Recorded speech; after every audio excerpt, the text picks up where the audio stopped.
After my baby was born premature, I messaged the group. "We're in the NICU. Please pray." My aunt replied with vacation photos from Hawaii. Nobody visited. A month later, still in the hospital cafeteria, I opened my phone to 84 missed calls and my brother's message. "Answer. This is bad." I did. I remember the exact moment the NICU nurse told me I could touch my daughter for the first time. It had been 5 days since she was born. 5 days of alarms, tubes, and watching her tiny chest rise and fall behind a layer of glass. 2 pounds, 4 ounces. Skin so translucent I could see her veins. I wasn't prepared for that. No one ever is. You think you'll give birth and hold your baby right away, cry, take pictures, text the family. Instead, I sat in silence next to machines I didn't understand, trying to keep my breathing quiet so I wouldn't disturb anything. And I was alone. Not metaphorically, physically alone. No one had shown up, not a single person. It didn't hit me all at once. At first I thought they were just waiting for the right time. Maybe they were giving me space. Maybe they were on their way. But I had sent the message. I typed it clearly. "We're in the NICU. Please pray." Simple, honest, desperate in a quiet way. I stared at the screen after I hit send, expecting it to light up with love. One person replied, "Aunt Brenda." 3 pictures from Hawaii. Her feet in the sand, a pina colada in her hand, and a shot of the sunset captioned, "Best view ever." That was it. No words about the baby, no questions, no concern, just vacation photos and hashtags. I didn't say anything. I wanted to scream. I wanted to throw the phone. But I couldn't. My daughter was fighting to breathe, and I had to stay calm. I was her anchor. She didn't need a meltdown. She needed me steady. The worst part was knowing this wasn't just a one-time lapse. No one else in the family followed up. Not my brother, who I once drove 5 hours to bail out of a breakup in a lease. Not my cousin Liz, who cried on my couch for weeks when she lost her job and then let me pay her rent more than once. Not Brenda's daughter, who I literally hosted in my guest room for a semester while she found herself. Days passed, then weeks. I stayed at the hospital almost full time. My husband was in Oregon trying to wrap up a work contract that couldn't be broken without financial penalties. He felt helpless. I told him not to worry, that I was okay, but I wasn't. I was eating cafeteria food, showering in the hospital family center, changing clothes out of a duffel bag, watching my baby through glass. She had a name, Riley. Nobody even asked what we named her. On day 31, I was sitting in my usual corner of the cafeteria, holding a cup of coffee, scrolling through pictures of Riley in my phone. The nurses had helped me take a few. She looked stronger, a little bigger, still hooked up to wires. But I could see her spirit now. Something had shifted. There was hope. That's when I saw it. My phone lit up. 84 missed calls. I froze. I didn't even hear it vibrate before. Didn't feel it ringing. Just a silent notification screen glowing up at me like it knew something I didn't. Most of the calls were from my brother. The last text from him said, "This is bad." And just like that, I knew something was coming, something big. But for the first time in a long while, I didn't panic. I didn't cry. I just set the coffee down, took one deep breath, and called him back. Because if it was finally time for a family emergency, they were about to find out what being alone really felt like. The phone barely rang before my brother picked up. His voice was loud, rushed, shaky, like he'd been running. I heard traffic, someone talking in the background, a car door slamming. He didn't ask how I was. He didn't ask about Riley. Just blurted it out. Dad collapsed in the driveway. It happened an hour ago. No warning, just dropped while pulling the trash bins back after collection. The neighbors saw it, called 911, tried CPR. My brother got to the hospital just as they were wheeling Dad into emergency surgery. Brain bleed. They weren't sure if he was going to make it. I didn't say anything at first. I looked out the cafeteria window at the same sidewalk I watched every morning. I asked who was with him. He said Mom, Brenda, and a few cousins had rushed over. Even Liz was there. Right. Of course, everyone could make it when he was in the hospital. Then he said the part one knew was coming. You need to come. Mom's falling apart. We need you. Not, how's your daughter? Not, are you okay? Just, we need you. I reminded him I had been in this hospital for 31 days, that my baby weighed 2 pounds when she was born, that I was here alone eating from vending machines and sleeping in a folding chair while they all went on with their lives like nothing had happened. I asked if he even remembered the message I sent to the family group chat. He didn't answer that. Said things had been busy. Said Brenda had just gotten back from Hawaii. Said they thought I didn't want visitors. Didn't want to be overwhelmed. I almost laughed, as if silence wasn't more overwhelming than anything. I didn't yell. I didn't argue. I just said I wasn't leaving Riley. Not now. Not for this. I wish Dad the best and I meant it. But they would have to figure this one out without me. Then I hung up. He called back within seconds. I let it go to voicemail. He texted next. A wall of messages. Some begging, some guilt-tripping, some just rambling. I sat there reading each one, then slowly started deleting them one by one. It wasn't rage I felt, not even betrayal anymore, just a cold, sharp certainty. For years I had held this family up. I was the go-to fixer, the peacemaker, the one they leaned on when things went sideways.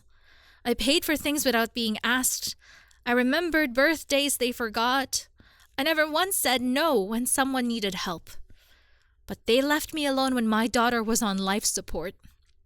They left me to sit beside an incubator day and night without asking how I was surviving it.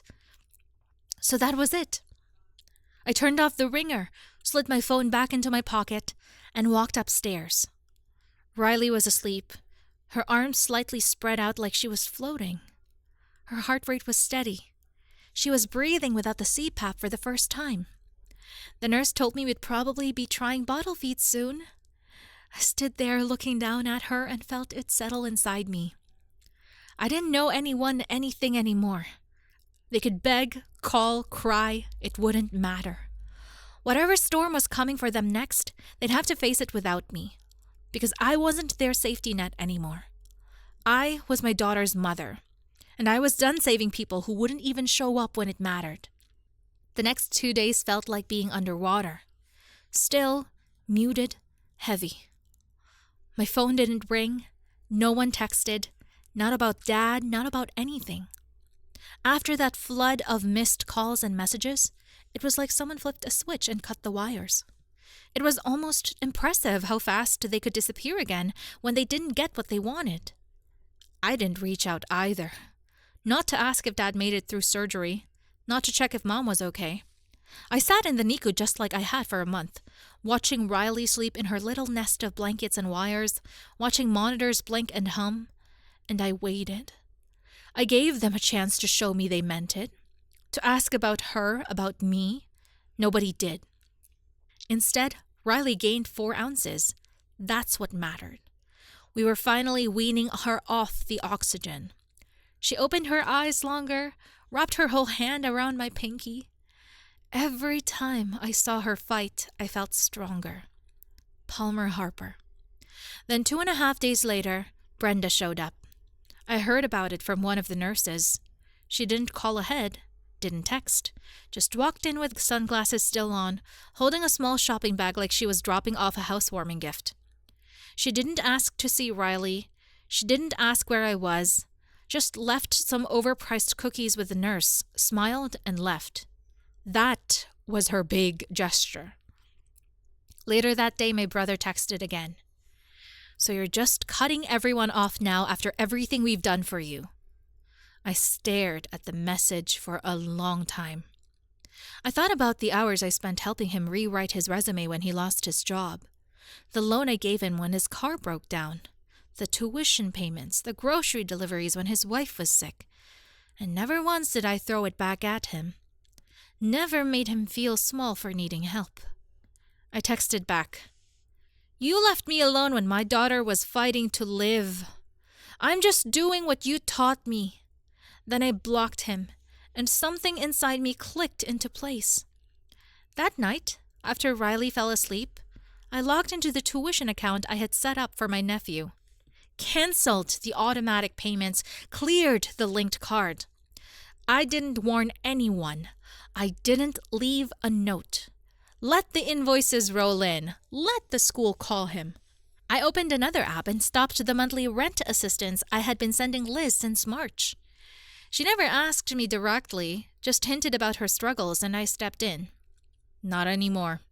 The next morning, Liz messaged me. "Hey, did the payment not go through? Just checking, rent's too soon." I didn't answer. 2 hours later, Brenda sent me a photo of some flowers in a vase with a caption, "Thinking of you and the baby," followed by a heart and a sun emoji. I deleted it without reading the rest. By the end of the day, 3 unknown numbers had called me. Likely cousins I hadn't heard from in months, suddenly remembering I existed. I didn't pick up. I already knew what they wanted. When people realize the person they leaned on has stepped away, they don't reflect. They scramble. They talk. They twist the story. They try to fix it. Not because they care, but because the support they thought was endless is suddenly gone. Makes them panic. Not because they miss you, but because they miss the version of you who always said yes. But that version of me disappeared the day I sat alone in that NICU with Riley and read my aunt's vacation caption instead of a message saying, "We're here, we love you, we've got you." They made a decision that day. I just followed their lead. And now, as they scrambled, I focused on what actually mattered. Riley's breathing on her own. She gained another 2 ounces. The nurse let me hold her for a full hour.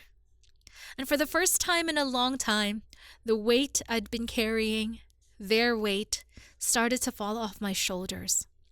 Piece by piece, the hospital was starting to feel like a second home. I knew which vending machines always got stuck, which nurses liked jazz, and which ones gave the best updates without sugarcoating anything. Riley was gaining weight fast.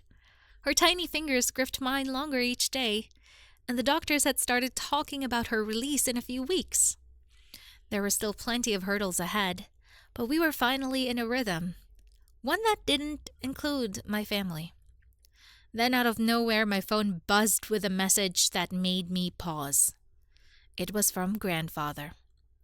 Not a heart emoji, not a forwarded prayer chain, just "Call me tonight alone." I hadn't spoken to him in months.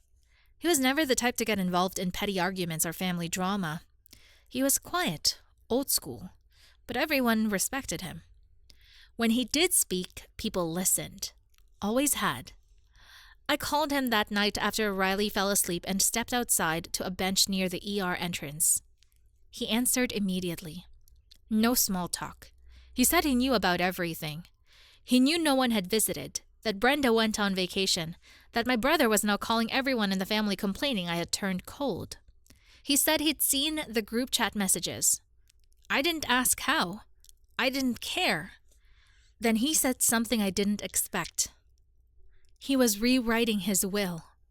He didn't even try to soften it. Just told me plainly that he was sick of the way everyone had been behaving, circling around him, pretending to care, angling for inheritance, giving nothing back. He said he'd been watching it for years. But this, what they did to me and Riley, this was the line. He told me he'd already met with his attorney. He was leaving the house, the Vermont property, the investments, everything to Riley. Not to me, to her. Because she, he said, was the only innocent one left in the family, the only one who deserved a clean start. I sat there silent, blinking at the street light above the bench. I told him I didn't expect anything. I wasn't doing any of this for money. He said he knew that. That's why I was going to her. And then, like he was reading my thoughts, he said, "They think you need them, but you were the only one keeping this family together. The moment you stopped carrying them, everything started to collapse." We didn't say much after that. Just a quiet goodbye. The next morning, I woke up to chaos in the group chat. Screenshots, a blurry photo of a typed legal document. Was asking if it was a joke. Brenda freaking out in all caps. My brother sending question marks. No one mentioned Riley. No one asked how we were. It was all about money, property, what's fair, and what did she say to him. Apparently my grandfather had called a family meeting at his house without saying why. Everyone showed up, probably thinking he was going to announce something about downsizing or giving out early gifts. Instead, he handed out folders with the new will inside, then got up and left the room. He didn't explain it. He didn't ask for feedback. He just made it final. Brenda was livid. Liz sent a passive-aggressive message about honoring family tradition. My brother tried to FaceTime me twice. I didn't answer. Instead, I sat with Riley in the NICU chair, holding her close while she napped against my chest. Her little heart monitor beeped steady and slow. I could feel her warmth, the weight of her finally starting to feel real in my arms. The real weight I was carrying wasn't financial. It wasn't about inheritance. It was this, the quiet, exhausting burden of being the one who showed up over and over again while everyone else took. Now the weight had shifted. The family didn't understand yet. They thought this was about money, that I had somehow turned our grandfather against them. But this wasn't revenge. This was the cost of their choices, and it wasn't over yet. Because I hadn't told them the second part, what I was planning next. I waited 3 more days before saying anything. Let the messages pile up. Let the panic settle in. My brother sent another dozen texts, some angry, some pretending to be calm like he was trying to reason with me. Brenda switched tactics and sent me a voice memo about how family needs to stick together, especially for Riley's sake. Liz asked if we could talk, just as girls, which was laughable considering she hadn't said a word when I was alone in the NICU with a premature baby fighting to breathe. What none of them realized was that while they were arguing over a will, I was busy planning something else entirely. Riley was doing better, stronger every day, and I had been talking to the hospital's social worker, quietly gathering the paperwork for something they never thought I'd actually do. I was moving. Not across town, across the country. A job had opened up at the Children's Hospital in Colorado, where my husband had just been offered a permanent role. The position was part-time flexible and came with a relocation package and, best of all, a spot in their NICU follow-up program for Riley, which meant we'd get ongoing care from specialists who already knew how to handle babies like her. I didn't tell anyone except my husband and the nurse who had been with me since day one. I didn't owe anyone else that information. 2 days before our flight, I finally responded to the group chat. Not with words, just a photo. Riley in a new onesie, asleep in her car seat, and behind her 2 suitcases packed and zipped. Brenda responded first. "Where are you going?" Liz followed. "Wait, what is this? Are you moving?" My brother's message came in last. "You're seriously doing this after everything? After everything?" As if I was the one who disappeared. As if I was the one who had left someone else behind in a hospital bed. I didn't respond. The next day, the hospital room was cleared. Riley was discharged and we were on a plane. Just me, my husband, and our daughter. I held her the entire flight. I didn't cry. I didn't look back. That night, in the hotel near our new apartment, my husband opened his phone, scrolled through the messages from my family, and asked if I wanted to block them. I said not yet, because I wanted to see what life looked like without me. And they did. Over the next few weeks, I started posting just a few quiet pictures on social media. Riley's first nap in her new crib, her checkup at the new hospital, a video of her smiling at the ceiling fan like it was the most beautiful thing she'd ever seen. The comments started pouring in. Not from them. They stayed silent, watching. But I could see it. The views, the profile visits, the quiet surveillance of people who were slowly realizing they weren't part of the story anymore. And then it happened. A letter arrived, handwritten, from my grandfather. He said he was proud of me. Said he hadn't told the others yet, but he'd made another change. The trust was being divided early, not just in the will. Riley's portion would be transferred into an education fund available only to her. No co-signers, no family members could touch it. He wrote, "They took your kindness for granted. Now they'll see what happens when the kindness goes somewhere else." I read it twice, then folded it and slipped it into Riley's baby box, right next to the photo of her in that NICU incubator. The family didn't fall apart immediately, but piece by piece, things started slipping. Liz posted about needing help with rent. Brenda hinted at selling her condo. My brother's kid was pulled out of school mid-semester. I didn't celebrate any of it. I didn't even respond. Because the truth was, I wasn't angry anymore. I was free. It started slow. A few likes on old Instagram photos, some vague comments on Riley's updates, nothing direct, just enough to test the waters. I didn't reply. I let the silence speak. But then, about 6 weeks after we moved, Liz cracked first. She emailed me a full 5 paragraphs, most of which danced around the word sorry like it was a minefield. She wrote about how hard things have been and how nobody really knew how serious it all was. She said she'd been thinking about Riley and hoped one day they could reconnect as a family. At the end, she added, "I'd love to get to know her. I think she deserves to know her roots." Roots. She didn't mean history. She meant access. She meant proximity to Riley, to the money, to the life she could see from the outside looking in. I didn't answer. A week later, a box arrived at my door. No return label, but I recognized the handwriting on the card before I even opened it. Brenda. Inside were baby clothes, all too big, and a teddy bear with a gold ribbon that still smelled faintly of perfume. The card read, "For my little princess with love from your great Aunt Brenda. Let's let the past go." I put the bear back in the box, resealed it, and set it in the hallway closet. Then my brother. He didn't send a message. He didn't write. He showed up. I got the notification from my doorbell camera while I was cleaning bottles. He was just standing there, hands in his jacket pockets, staring up at the door like he couldn't believe it was real. I hesitated. I thought about ignoring it, but something in me wanted to see what he'd say face to face. I opened the door. He looked rough. Not unhealthy, just worn down, like someone who had run out of excuses. He said, "I was passing through," even though we both knew he wasn't. I didn't say anything. Then he came. "I just wanted to see you."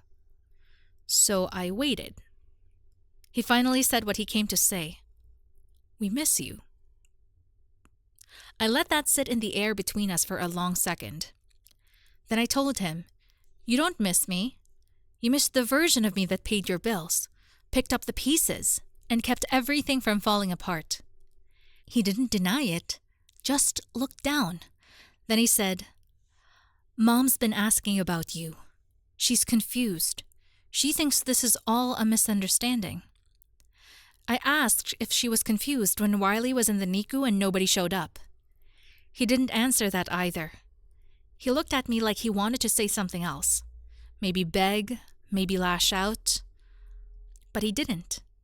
He nodded once and turned around. I closed the door and locked it behind him. That night, I sat in the nursery while Riley slept on my chest, feeling the soft rhythm of her breath. The glow of her nightlight filled the room, and I felt something I hadn't in months. Peace. They could try every angle, guilt, nostalgia, fake warmth. It didn't matter. Because I'd finally figured it out. Love isn't proven in emergencies. It's proven in the quiet days after, when there's no drama left to solve and no audience to impress. It's in who shows up and who disappears. My family showed me who they were when they didn't show up at all. So I stopped waiting. I started building a new circle. Quiet friends who brought soup without asking. A neighbor who helped carry groceries up the stairs. A coworker of my husband's wife who dropped off pretty clothes that actually fit. These people had no obligation, no hidden expectations, and somehow they showed me more love than the ones I shared blood with. Months passed, Riley kept growing, her cheeks got round. Her laugh came easily. The doctor said she was thriving, and she was. One morning, I woke up to a voicemail from my grandfather. He said, "They still don't get it, but that's not your burden anymore." He sounded tired but content, like he had made his decision and he was at peace with it. That same week, my husband and I took Riley to a mountain cabin for the weekend. We left our phones in a drawer. I watched the sun rise over snow-covered peaks with my daughter bundled against my chest, and I realized something. They will always want back in. They will always test the boundary. But I will always remember the silence in that NICU room. The one filled not by strangers, but by the absence of people who should have been there. And I will never forget what that taught me. Not every family deserves a second chance. Some just deserve a closed door.